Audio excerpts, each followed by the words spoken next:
Hey everyone, welcome back to Podcast and Chill. I'm Leo. And I'm Gwen, here to help you boost your English. You know what, Gwen?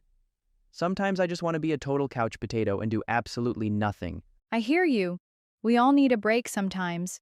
So do our listeners. But they told me they didn't want to get rusty with their English. Don't worry. There are tons of ways to improve without even trying too hard. That sounds too good to be true. Well, learning English doesn't have to feel like a chore. Wow, I'm all ears. Today, we're going to uncover some seriously lazy hacks for learning English. Cool. I bet our listeners can't wait anymore. Let's get started.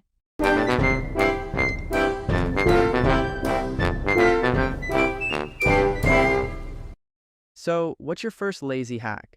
Let's start with my favorite, watching movies and shows.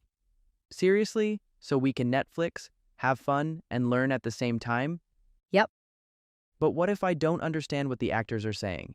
that's why you turn on the subtitles. Fair enough. But how does that actually help me learn? Well, a study by Webb and Rogers found that watching TV with subtitles is great for picking up new vocabulary naturally. How come? Because you see and hear the words at the same time, you also see them written down, so they stick in your brain faster. That's spot on. You also see the words written on the screen, which helps you learn them faster because you see them again and again. I get it. So, what's a good show to start with? Friends is a classic for casual phrases and beginners. I love Friends.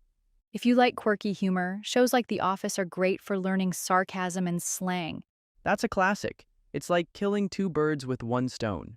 right? You get entertained and learn without even realizing it.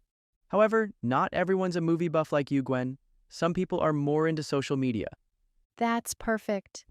There's actually research by Greenhow and Lewin showing that social media can help with informal learning and keep people interested. Really? How does that work? Simple. Follow English-speaking influencers, meme pages, or YouTube channels. They're great resources. What kind of stuff can we learn from those? Tons. Slang, everyday phrases, and even little cultural quirks. Honestly, that sounds way more fun and useful than textbook English. Exactly. But just a heads up, not everything you see online is accurate. Stick to reliable accounts for learning. Good point, Gwen. Oh, and don't skip the comment sections. They really pull me into the content and help me brush up on the language. I know, right? If you're already scrolling, you might as well make it count. Some listeners might not want to either watch movies or scroll on social media. If so, they can sneak English into their daily routine. It's super simple and works like a charm. Oh yeah? Like what? For starters, you can change your phone's language to English. That sounds like such a hassle, though. Not really. If you see those words every day, your brain starts thinking in English without you even realizing it. Oh, I get it. Like if I see password every day, it'll stick eventually. Exactly. And it's not just your phone. You can jot down your shopping lists in English or stick reminders around the house in English. I like that idea. Except, I might be too busy to write sticky notes everywhere Why so busy? because I'm probably doing something else, duh. You know you can still learn English while doing something else, right? Oh, you mean multitasking? Kind of, but more like passive listening. There's this study by Vandergrift that says listening comprehension improves when you're exposed to real-life audio materials. What can you even learn from just listening? A lot. Things like intonation, stress patterns, and everyday phrases. Makes sense. So I could play a podcast while cooking? Yep. Podcasts are my favorite, but audiobooks work too. All right, Gwen, let's break down some key vocabulary we've talked about today. First, kill two birds with one stone. It means to accomplish two things with a single effort. For example, by biking to work, I kill two birds with one stone. I get exercise and save money on gas. Second, pull somebody into something. It means to attract or draw people into something. For example, they pulled me into their argument even though I had nothing to do with it. Third, brush up on something. It means to improve or refresh your knowledge or skill in something. For example, I need to brush up on my Spanish before my trip to Mexico.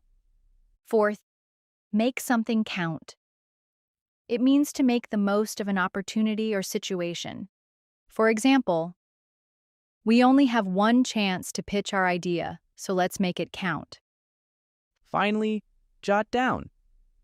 It means to quickly write something down. For example, let me jot down your phone number so I don't forget it. Now let's discuss 2 questions about our topic. What is the first one? How do you think watching movies and shows with subtitles can help improve your English? It helps by showing and saying the words at the same time, making it easier to remember new vocabulary. That's a great point. The second question is, if someone isn't into movies, what's another way they can practice English every day? They could change their phone's language to English or use sticky notes around the house to see English words regularly. Excellent idea. What about you, listeners? Share your thoughts in the comments below. Speaking of favorites, I just came up with another lazy way to learn English. Oh yeah? What is it? Playing games. I'm not really a gamer, but I've heard people say you can learn English through games. Is that true? Indeed, games are packed with dialogue and text, so you're always coming across new vocabulary. That makes sense. You have to keep up with the storyline to play, right? Exactly. And it's not just about the words, you're always solving problems or following instructions in English, which keeps your brain engaged. So if I want to crush the game, I've got to nail the language first. That's the spirit. Games like The Sims are spot on. It is super easy and fun to play. That sounds great. But isn't it a computer game? What if I don't have a computer? No problem. Mobile games are awesome too. Just make sure they're in English. Try puzzles or escape room games. They're great for learning new vocabulary. Cool. Hopefully I can actually finish a game for once. As long as you're not wasting time scrolling through memes and TikTok, you'll be fine. Hey, don't you know memes and TikTok videos are great for learning English too? Seriously? How's that even possible? Memes break down complex ideas into short, funny phrases. Oh, I get it. They show how native speakers actually talk, slang, idioms, even sarcasm. Plus, TikTok videos and Instagram reels are great for that too. How do those quick videos help though? Just like watching movies, they give you rich, meaningful context, which is super important for learning a language. Oh, that's like Krashen's input hypothesis, right? Yep, you got it. But the key is to actually engage with what you're watching. What do you mean by engage? Don't just scroll mindlessly. Pay attention to new words and try to figure out their meaning from the context. Ah, I see what you mean. And if you find something funny, share it with a friend. Good idea. Explaining the joke in English is definitely a fun way to practice. And one last tip before we wrap up today's podcast. Oh, what's that? Shadowing your favorite English lines. Shadowing? What's that? It's super simple. Just pick a movie, TV show, or even a YouTube video you like and repeat the lines the characters say. So, we're basically copying them? Exactly. It's a great way to improve your pronunciation and fluency. Sounds like an easy way to sound more like a native speaker. Totally. It's like singing along to a song in another language. Just relax, watch your show, and speak along. I'll keep that in mind next time I'm watching something. Just remember to start with short and simple lines at first. Got it. Hey Gwen, let's work through some more phrases today. First, come up with. It means to think of or create an idea, solution, or plan. For example, we need to come up with a strategy for the project. Second, come across. It means to find or encounter something by chance. For example, I came across an interesting article yesterday. Third, keep up with. It means to stay updated or maintain the same level as someone or something. For example, it's hard to keep up with all the latest trends in technology. Fourth, spot on. It means exactly correct or accurate. For example, your answer was spot on. It's exactly what I was thinking. Finally, break down something into something. It means to divide something complex into smaller, simpler parts.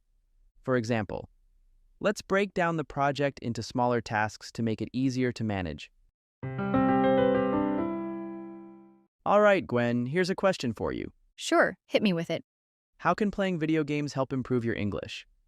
Games are packed with dialogue, text, and instructions, so you pick up new vocabulary while you play. Great point. Now, the second question is, what are some other ways to learn English if you're not into gaming? You can check out TikTok videos, memes, or Instagram reels in English. They're full of slang, idioms, and everyday language. What about you, listeners? Drop your answers in the comments below. Well, that's a wrap for today's episode, Remember, guys, learning English doesn't have to feel like a chore. right? No need to pull your hair out over grammar rules. Just pick up the language naturally by using it in fun ways. And don't forget that there's no one-size-fits-all approach. If you love movies, watch them with subtitles. If memes are more your thing, scroll away. What are your favorite lazy tips? Share with us in the comment section below. Thanks for tuning in today. I'm Leo. And I'm Gwen. This is Podcast and Chill. Catch you in the next episode.